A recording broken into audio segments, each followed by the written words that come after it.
Bancroft Hall, attention to announcement. Reverend Trevor, all hands leave out with Christ up. Now Reverend, man hatches from overhead. Worst part of the day is usually waking up because I'm incredibly tired. Or another worst part of the day is when I'm up at 2 or 3 in the morning working on homework, because that also sucks, which happens a lot more than I'd like to admit, but that's just the nature of being a Mickey and trying to do everything. I'm from Hockessin, Delaware. It's a pretty small town just outside of Wilmington, Delaware, which is like the only really big city they have there.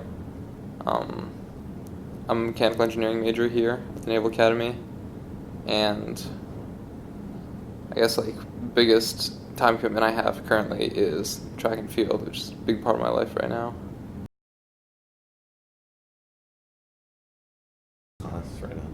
Currently, my hardest class is also the class that I'm doing the best in, just because I put in the most work into it, but it's heat transfer.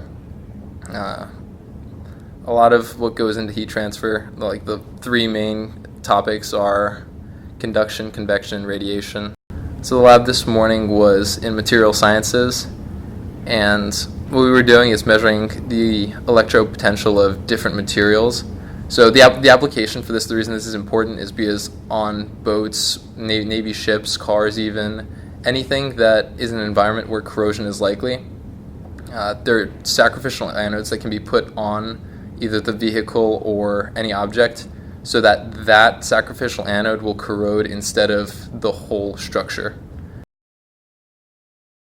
The best part of my day is usually when I go to practice. Pole vaulting is always a lot of fun, just hanging out with the guys on the team. Like, I've gotten to know them so well that we know we can vibe off each other. If one of them's feeling down, I can bring them up. If I'm feeling down, they can bring me up. And if the school day didn't go so hot, then it doesn't really matter because you're at practice now and the goals are completely different. And it's just a nice change of pace, nice reset to the day when you show up to practice. And just being with the guys, it's a lot of fun.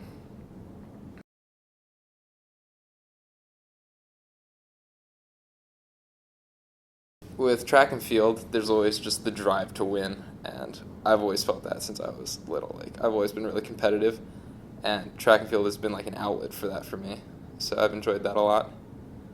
But with pole vault specifically, it's also just an adrenaline rush because you don't feel it every time once you get really used to it, but when you catch jumps right, it really feels like you're in a free fall, just like falling, but falling upwards. And catching all the energy of the pole into your ball, it's a feeling quite unlike anything else.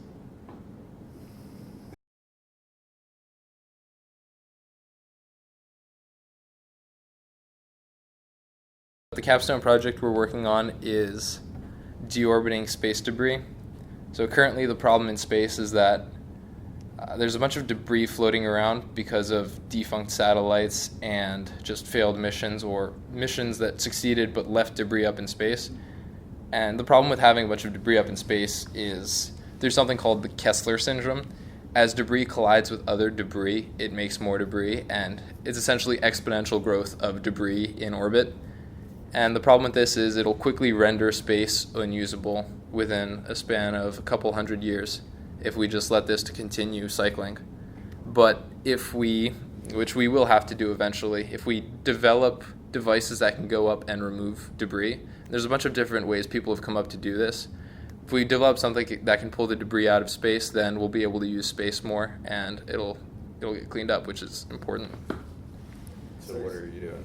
So the design that we're considering right now, or the project, the way we're going to be tested is we're going to build a prototype and take it down to Air Force Research. We're going to take it down to an Air Force Research Laboratory, and then essentially we're going to have our simulated satellite, and it's going to be shooting at debris to attach and then deploy a drag device that would bring down the debris much more quickly.